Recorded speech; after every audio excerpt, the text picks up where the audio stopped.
السلام علیکم friends, welcome to کتاب نگری یوٹیوب چینل۔ کتابوں کی نگری میں خوش آمدید۔ میں ہوں آپ کی ہوسٹ اقرا یاسین، اور آج میں آپ کے لیے لے کر آئی ہوں میں آسما سعید کے قلم سے تحریر کردہ خوبصورت ناول جذبوں کی تجارت کی ایپیسوڈ نمبر 21 کو لے کر۔ اس ایپیسوڈ کو سٹارٹ کرنے سے پہلے آپ کر لیجئے ہمارے چینل کو سبسکرائب، ویڈیو کو لائک اور کلک کر لیجئے بیل آئیکن کو۔ اب آتے ہیں ایپیسوڈ کی جانب۔ دونوں طرف خاموشی کی گھٹا چھائی ہوئی تھی۔ کریم سنجرانی کی خاموشی پر امسل کا دل اب دھڑکنا بھول گیا تھا۔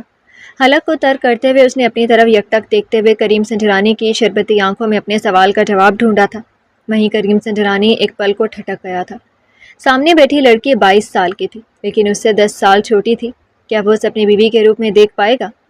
کیا وہ بیوی کی حیثیت سے اس کے جذبات کو سمجھ پائے گی؟ کیا وہ اس کے ساتھ قدم سے قدم ملا کر چل پائے گی؟ وہ اگر ہاں کرنے کی پوزیشن میں نہیں تھا تو اس نے انکار کرنے کے لیے بھی اپنے لب نہیں کھولے تھے۔ کب کرنی ہے؟ 5 منٹ کی خاموشی میں اپنے دماغ میں اٹھتے سوالات کو وہ کہیں دفن کر کے بول پڑا تھا۔ وہیں امسل کا رکا سانس بحال ہوا تھا۔ کل۔ ٹائم آپ بتا دیں۔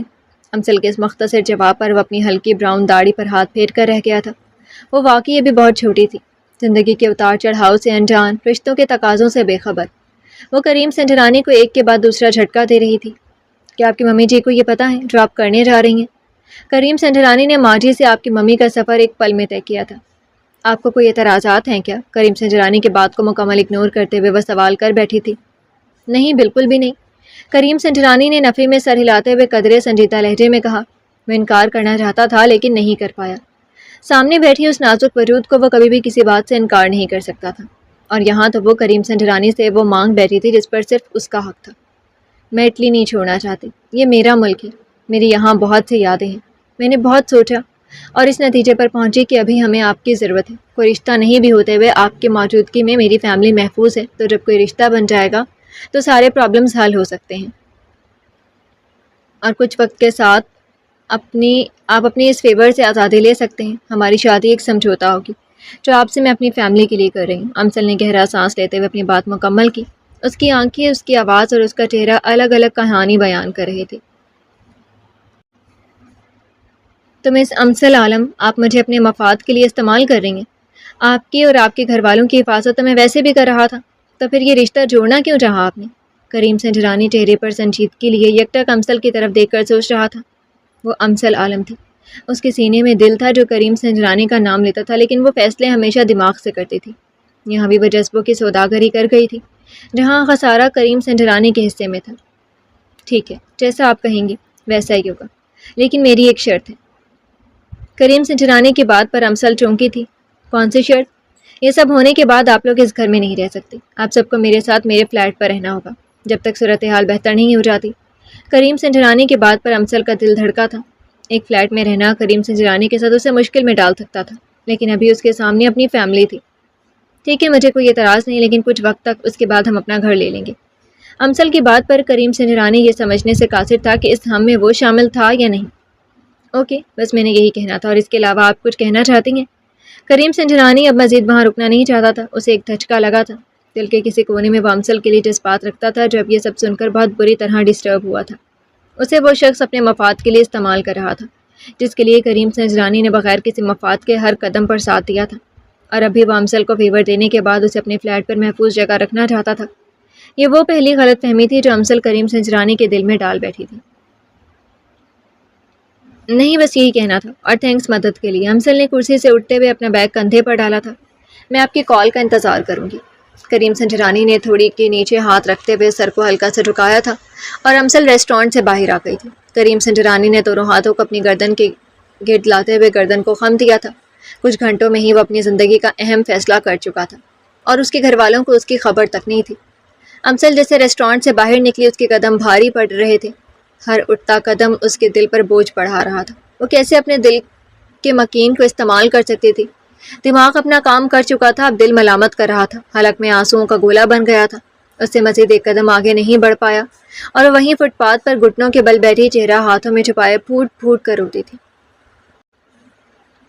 زندگی میں وہ اتنی بے بس ہو گئی تھی کہ اس نے سوچا بھی نہیں تھا۔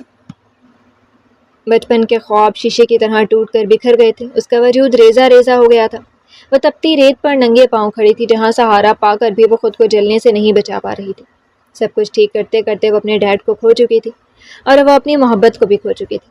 وہ جانتی تھی کہ کریم سنجرانی اس کی بات کا مان رکھے گا اور حالات ٹھیک ہوتے ہی وہ اسے چھوڑ دے گا۔ کتنا اذیت ناک لمحہ تھا، وہ اکیلی تھی اور وہ سب کچھ ہار گئی تھی۔ رات کی سیاہی میں فٹ پاتھ پر جمی سفید برف میں اس کی آنکھوں میں بہتے آنسوؤں کے پانی اس کے خواب اور محبت کی تباہی کو چینخ چینخ کر بتا رہے تھے۔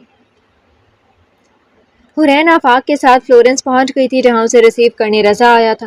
تنزیلہ بیگم نے رضا کو کال کر دی تھی اور ساتھ میں یہ بھی کہا تھا کہ حورین کریم کو سرپرائز دینا چاہتی ہے، اسی لیے وہ بھی اسے نہ بتائیں، اور رضا کریم سنجرانی سے زیادہ تنزیلہ بیگم کی بات کو تابعداری سے مانتا تھا۔ ایئرپورٹ پر حورین کے ساتھ آفاق کو دیکھ کر رضا چونک گیا تھا۔ آپ ساتھ تھے تو مجھے پھر کیوں بلایا؟ رضا کی آنکھیں نیند میں ڈوبی ہوئی تھیں۔ رات کے 2 بج رہے تھے۔ کسی کو نہیں پتا کہ میں یہاں ہوں اور حورین کے ساتھ آیا ہوں، اور تم بھی کسی کو نہیں بتاؤ گے، کریم کو بھی نہیں۔ اگر بتایا تو تمہارے سارے راز میں کریم کے ساتھ ساتھ ڈیڈ کو بھی بتا دوں گا۔ آفاق نے رضا کو گلے لگاتے ہوئے اس کے کان میں دھیمی آواز میں کہا، وہیں رضا دانتوں کو دبا گیا تھا۔ آخر کب تک تم سب مجھے بلیک میل کرتے رہو گے؟ رضا نے بیزاری سے کہا۔ اس سے پہلے آفاق کوئی جواب دیتا، حورین جو گھر کال کر کے تنزیلہ بیگم کو اپنی خیریت سے پہنچنے کی اطلاع دے رہی تھی، کال بند کرتے ہوئے ان دونوں کی طرف مڑی۔ کیسے ہیں رضا بھائی آپ؟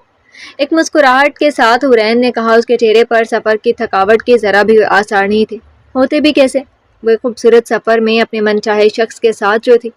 میں ٹھیک ہوں چھوٹی، سفر کیسا رہا؟ رضا نے حورین کا سفری بیگ پکڑتے ہوئے پوچھا۔ بہت اچھا، حورین نے جواب دے کر آفاق کی طرف دیکھا جو موبائل پر بزی تھا۔ اسے اب واپس بھی تو جانا تھا۔ اپنے اگلے دن کی ٹکٹ بک کروا کر وہ حورین کی طرف مڑا جو اسے یکٹک دیکھ رہی تھی۔ گڑیا بات سنو، میں آپ کے ساتھ یہاں آیا، کسی کو نہیں پتا گھر میں بھی اور کریم کو بھی، اس لیے کسی سے ذکر مت کرنا۔ مجھے یہاں کام تھا، اس لیے آپ کے ساتھ کی فلائٹ لے لی۔ اب میں کل واپس چلا جاؤں گا کام مکمل ہوتے ہی۔ سمجھ گئی ہو نا؟ آفاق نے آئی برو اوپر کرتے ہوئے تاکید کی۔ وہیں حورین کی آنکھیں چمک گئی تھیں۔ وہ جانتی تھی کہ آفاق صرف اس کے لیے آیا تھا اور اب مجھے چھوڑ کر واپس جا رہا ہے۔ وہ اس کی اتنی پرواہ پر تو جیسے مر مٹی تھی۔ جی سمجھ گئی، حورین نے مختصر سا جواب دے کر سر اس بات میں ہلایا۔ گڈ، چلو اب گاڑی میں بیٹھو، رضا انتظار کر رہا ہے۔ آفاق اب مطمئن تھا رضا بات کر نہیں سکتا تھا اور حورین بات کسی کو بتا نہیں سکتی تھی۔ اسے اب تسلی ہو گئی تھی۔ وہیں حورین ایک مسکراہٹ کے ساتھ آفاق کو الوداع کرتے ہوئے گاڑی میں بیٹھ گئی تھی۔ آفاق پینٹ کی پاکٹ میں ہاتھ ڈالے جاتی گاڑی کو دیکھ رہا تھا۔ وہ یہ سفر کبھی بھولنے والا نہیں تھا۔ حورین اور رضا کریم کے فلیٹ میں پہنچ چکے تھے۔ رضا جہاں بیل پر بیل دے رہا تھا، وہیں حورین پرجوش انداز میں کریم سنجرانی کو سرپرائز دینے کے لیے بےتاب تھی۔ پتہ نہیں کریم صاحب کہاں ہیں؟ رضا نے بڑبڑاتے ہوئے فلیٹ کا لاک اوپن کیا۔ فلیٹ کی ساری لائٹس بند تھی۔ رضا نے سارے سوئچ آن کرتے ہوئے فلیٹ کا جائزہ لیا تھا۔ ہر چیز اپنی جگہ پر موجود تھی۔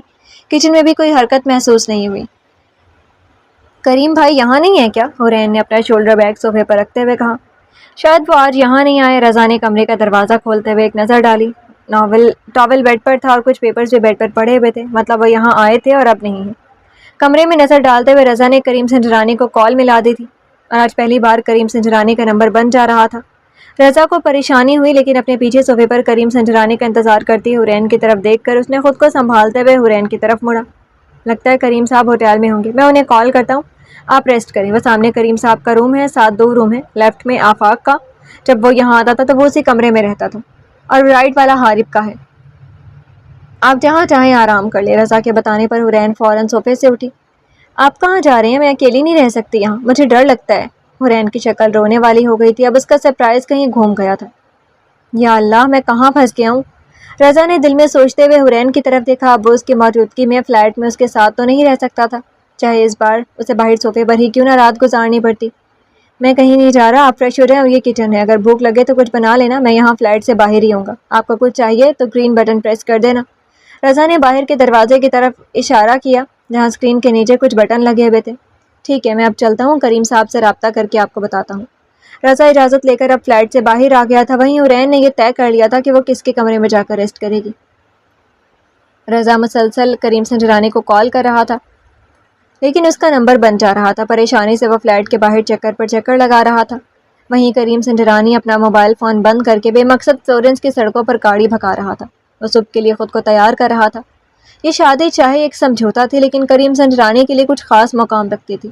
اس کی زندگی کا اہم پہلو تھی، وہ رشتوں میں وفاداری کا قائل تھا۔ اریبہ منصور سنجرانی ہاؤس میں رہ رہی تھی۔ گھر میں حورین کے ہونے پر کافی رونق ہوتی تھی۔ وہ اب خود کو اکیلا محسوس نہیں کرتی تھی، اور اب حورین کے جانے کے بعد اس نے بھی اپنی لاء کی پریکٹس دوبارہ شروع کرنے کا سوچ لیا تھا۔ غم بہت منال گیا تھا، اب اسے اپنے ڈیڈ کی موت کی پہیلی کو سلجھانا تھا۔ کمرے میں ٹہلتے ہوئے آگے کا لاہے عمل تیار کرتے ہوئے وہ سوچ ہی رہی تھی جب اس کے موبائل کی اسکرین روشن ہوئی تھی۔ اسکرین پر پرائیویٹ نمبر دیکھ کر وہ چونکی تھی۔ بہت سے خدشات اس کے دماغ میں چلنا شروع ہو گئے تھے، لیکن پھر کچھ سوچتے ہوئے اس نے کال اٹھا لی تھی۔ دوسری طرف کی آواز سن کر اریبہ منصور کے خدشات ختم ہو گئے تھے۔ حارب تم؟ اور یہ پرائیویٹ نمبر سے کیوں کال کر رہے ہو؟ اور تمہارا نمبر بھی بند جا رہا ہے۔ اریبہ منصور نے حارب کی آواز سنتے ہی سوالات اور شکوے شروع کر دیے تھے۔ وہیں دوسری جانب اندھیرے کمرے میں رکھی ایک ٹیبل اور ساتھ پڑی کرسی پر براجمان حارب کے چہرے پر مسکراہٹ چھا گئی تھی۔ میں ایک ضروری مشن پر ہوں، اس لیے سب کچھ ابھی بند کیا ہے، اسی لیے تمہیں پرائیویٹ نمبر سے کال کی۔ حارب کی بات سن کر اریبہ منصور چلتے ہوئے بیڈ پر آ کر بیٹھ گئی تھی۔ واپس کب آ رہے ہو؟ اریبہ منصور کی آواز میں اداسی تھی۔ محبت تو اس نے بھی حارب احمد سے کی تھی، لیکن اس کی محبت لا حاصل ہی رہی تھی اب تک۔ حارب احمد ایک گھاٹ کا پانی پینے والوں میں سے نہیں تھا، وہ جو چاہتا تھا وہ حاصل کر لیتا تھا، اور اب وہ اریبہ منصور کو حاصل کرنا چاہتا تھا جو اسے ایک بار ریجیکٹ کر چکی تھی۔ مجھے مس کر رہی ہوں؟ اگر میری یاد آ رہی ہے تو میں ابھی آ جاتا ہوں۔ حارب نے میز پر پڑے پیپر ویٹ کو گول گول گھماتے ہوئے چہرے پر سنجیدگی لیے کہا۔ سبھی تمہیں یاد کر رہے ہیں۔ اریبہ منصور بڑی مہارت سے اپنے دل کے جذبات کو چھپا گئی تھی۔